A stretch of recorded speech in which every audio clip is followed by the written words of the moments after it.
Just wanted to make a very quick video working through the limit definition of a derivative. Here, we've got our basic limit definition, and we're wanting to take the derivative, or find the derivative of f of x. Remember, the derivative is the slope of the line tangent to the curve, but instead of plugging in different values for x every single time, we can do the same thing, use the exact same formula that we have in the past to find a derivative in general. That is a derivative, you can see the answer, that involves x's.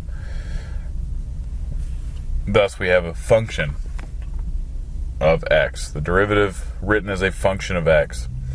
Working through here, we simply plug in x plus h to the function f of x. So this is our f of x plus h, and this is our f of x. Then these next few steps, which you're encouraged to go ahead and pause the video, are all algebra. Okay. Down to this step here, it's all a matter of algebra. And in this case, the step above it is just combining like terms in the end. Down here, we've factored an h out where this arrow is. We've factored out an h from the numerator, which is the overarching goal always, so that we can cancel that h in the denominator. The h in the denominator being the issue, because when we plug in 0, nothing good happens. As soon as we cancel out that h, we try to plug in 0 again, and when doing so, we don't have anything bad happen. And these few terms, these 4 terms, go to 0. So the only things that are left over in the numerator are the x squared minus 16 plus, or minus 1 it looks like, and in the denominator, the x squared plus 1, quantity squared.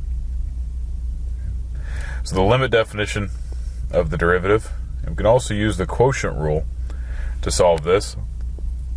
The quotient rule, the way I always learned it, written here, where the derivative of x is low times derivative of high minus high times the derivative of the low function, all over the square of what is below.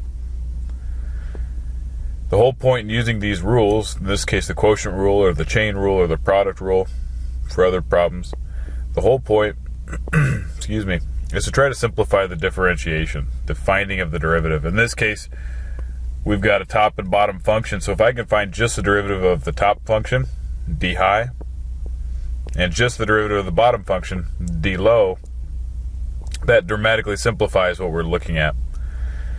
So in this case, first step is just using and applying that definition of the quotient rule.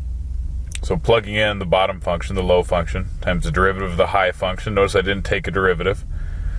Oftentimes it's helpful to excuse me, organize your thoughts by simply writing it down via the definition. So we've got low, d high, minus high, d low, all over what's in the bottom, quantity squared. Once we take those derivatives, we're really only taking these two little derivatives, both of which are pretty quick. The first one, that's a line, so the derivative of 8 minus x is the slope of that line, or negative 1. And the derivative of x squared plus 1 is 2x plus 0, or just the 2x.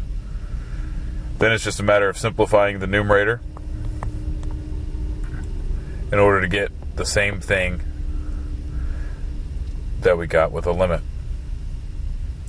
The quotient rule is always an option to use instead of the limit definition, but here's a couple examples.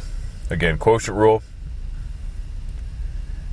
and the limit definition of finding the same derivative for a rational function. If you have any questions, please let me know.